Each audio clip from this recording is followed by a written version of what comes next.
एक शहर में सोनू नाम का एक लड़का सड़क पर पानी की बोतल बेच रहा था। वह चौराहे पर खड़ा हो जाता और जो भी लाल बत्ती पर गाड़ी रुकती उसे पानी की बोतल दिखाकर बेचने की कोशिश करता। कोई खरीद लेता तो कोई मना कर देता था। शाम तक उसकी सारी बोतल बिक जाती हैं, केवल 2 बोतल उसके पास बची थी।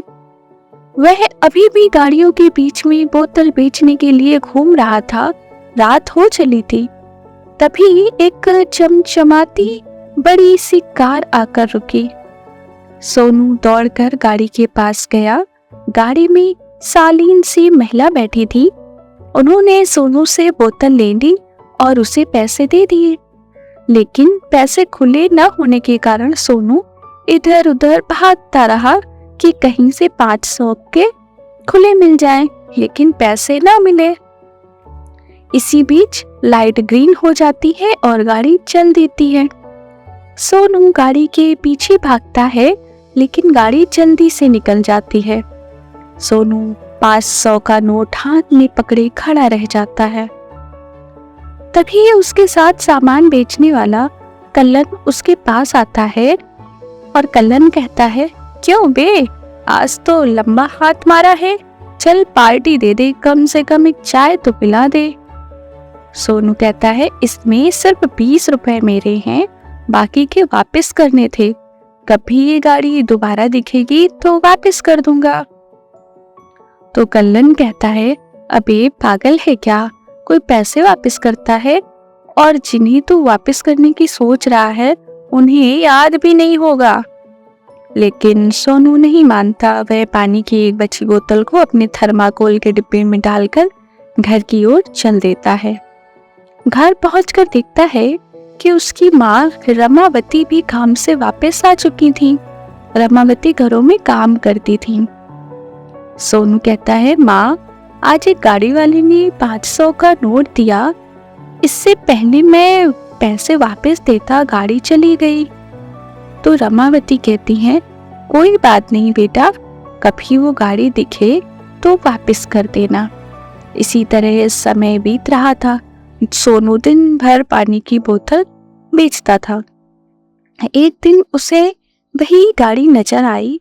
वह दौड़कर गाड़ी के पास गया तो औरत कहती है, नहीं बेटा, आज पानी नहीं चाहिए। तो सोनू कहता है, मालकिन, मैं पानी की बात नहीं कर रहा, उस दिन आपके पैसे रह गए थे, ये लो अपने 480 रुपए। तो औरत कहती है, कौन से पैसे? तो सोनू कहता है, उस दिन आपने पानी की बोतल ली थी, मैं खुले पैसे लेने गया, तब तक आपकी गाड़ी चली गई थी। यह कहते हुए सोनू ने जल्दी से जेब से निकालकर पैसे पकड़ा दिए। तो औरत ड्राइवर से कहती है, ड्राइवर, गाड़ी साइड में लगाओ और बेटा साइड में चलकर बात करते हैं। गाड़ी से उतरकर उस औरत ने सोनू से पूछा, बेटा, तुम चाहते तो ये पैसे रख सकते थे, इन्हें वापस करने की क्या जरूरत थी? तो सोनू कहता है, मालकिन, हम अपनी मेहनत का खाते हैं, इसमें केवल 20 रुपए थे, इसमें केवल 20 रुपए मेरे थे, वो मैंने ले लिए। तो औरत कहती है, चलो अब ये पैसे मैं तुम्हें दे रही हूँ, ये रख लो। तो सोनू कहता है, नहीं, ये मैं नहीं ले सकता, माँ ने मना किया है। सोनू की बातें सुनकर कविता जी सोच रही थी, इतनी गर्मी में पूरे दिन मेहनत करके भी इस लड़के में कितनी ईमानदारी भरी है। कविता जी कहती हैं, बेटा, तुम कहाँ रहते हो? तो सोनू कहता है, वो सामने सड़क के पीछे कुछ झुग्गियां दिखाई दे रही हैं, हम वहीं रहते हैं। कविता जी ने कई बार पैसे देने की कोशिश की, लेकिन सोनू ने पैसे नहीं लिए। फिर कविता जी अपनी गाड़ी में बैठकर चली गईं। सोनू के चेहरे पर एक संतोष का भाव था। उसने सारी बात अपनी माँ को बताई। यह सुनकर उसकी माँ बहुत खुश हुई। तब से जब भी कविता जी वहां से गुजरती, सोनू से 2 या 3 पानी की बोतल लेती, जिससे उसकी मदद हो सके। इसी तरह समय बीत रहा था। कुछ दिन बाद कविता जी उधर से गुजरी तो उन्हें सोनू कहीं दिखाई नहीं दिया। जब कई दिनों तक सोनू नहीं दिखा तो कविता जी ने एक दिन कल्लन को इशारे से बुलाया और कहा कि वो सोनू कहाँ है, नजर नहीं आ रहा। तो कल्लन ने कहा, उसके साथ तो बहुत बुरा हुआ, उसकी माँ मर गई है। उसके मरने के बाद यहाँ के गुंडों ने उसकी झुग्गी पर कब्जा करके उसे भगा दिया। तो कविता जी कहती हैं, लेकिन अब वो कहाँ मिलेगा? कल्लन कहता है, वो तो पता नहीं, उसे उन लोगों ने बहुत मारा था, शायद किसी अस्पताल में पड़ा हो या मर भी गया हो। यह सुनकर कविता जी की आंखें नम हो गईं। उन्होंने सारा काम छोड़कर सोनू को ढूंढना शुरू किया, लेकिन उसका कहीं पता नहीं लगा। कल्लन की बात उनके दिमाग में घूम रही थी, शायद मर भी गया। इसी तरह कई महीने बीत गए, सोनू का कोई पता नहीं लगा। कविता जी ने इसे भाग्य का खेल मानकर सब्र कर लिया, लेकिन सोनू की ईमानदारी उन्हें आज भी झकझोर जाती थी। इतने ईमानदार बच्चे के साथ इतना गलत नहीं होना चाहिए था।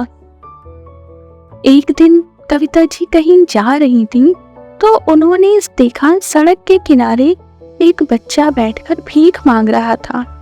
उसका एक पैर कटा हुआ था।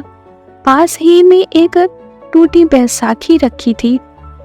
पहले तो कविता जी ने उसे अनदेखा कर दिया, लेकिन ध्यान से देखने पर उन्होंने पाया कि यह तो सोनू है। फटाफट गाड़ी रुकवा कर वो सोनू के पास गई। उन्हें देखकर सोनू रोने लगा। कविता जी कहती हैं, बेटा ये सब कैसे हुआ और तू भीख क्यों मांग रहा है? तो सोनू ने कहा, मालकिन, ईमानदारी सब माँ के साथ चली गई। मेरी झुग्गी पर कब्जा हो गया। उनका विरोध करने की सजा पैर देकर चुकानी पड़ी। अब तो मेरे पास कुछ है ही नहीं, इसलिए भीख मांग रहा हूँ। कविता जी की भी आंखें नम हो गईं। कविता जी कहती हैं, कौन कहता है तेरी माँ के साथ ईमानदारी चली गई? तेरी माँ ने जो सिखाया उस ईमानदारी की वजह से तू मेरे पैसे वापस करने आया, तभी मैं तुझे याद रख पाई, वरना यहाँ सैकड़ों बच्चे घूम रहे हैं जिन्हें मैं जानती नहीं। तेरी ईमानदारी के कारण कई महीनों से तुझे ढूंढ रही हूँ। उनकी बातें सुनकर सोनू सिर्फ रो रहा था। हंसता मुस्कुराता बच्चा अब जिंदगी से मायूस और निराश दिख रहा था। कविता जी उसे अपने घर ले गए। उसे न केवल अपने घर में रखा, बल्कि उसके लिए एक पैर भी बनवाया। अब सोनू भी और बच्चों की तरह चल सकता था। सोनू को उन्होंने अपना बेटा बना लिया और अब वह स्कूल जाता था। एक दिन उसी चौराहे पर कविता जी की गाड़ी रुकी। तभी कल्लन दौड़ता हुआ पानी की बोतल लेकर आया। पास में बैठे सोनू को देखकर वह चौंक गया। सोनू कार से उतरा और कल्लन को गले लगा लिया।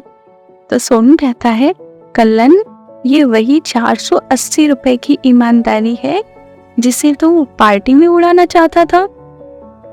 कुछ ही देर में लाइट ग्रीन हो गई। सोनू गाड़ी में बैठकर कविता जी के साथ चला गया और इसी के साथ इस कहानी का अंत हुआ। अगर आपको हमारी कहानी पसंद आई हो तो आप हमारी वीडियो को लाइक करें और शेयर करें और हमारे चैनल को सब्सक्राइब करें और हाँ, कमेंट करना ना भूलें। Thank you.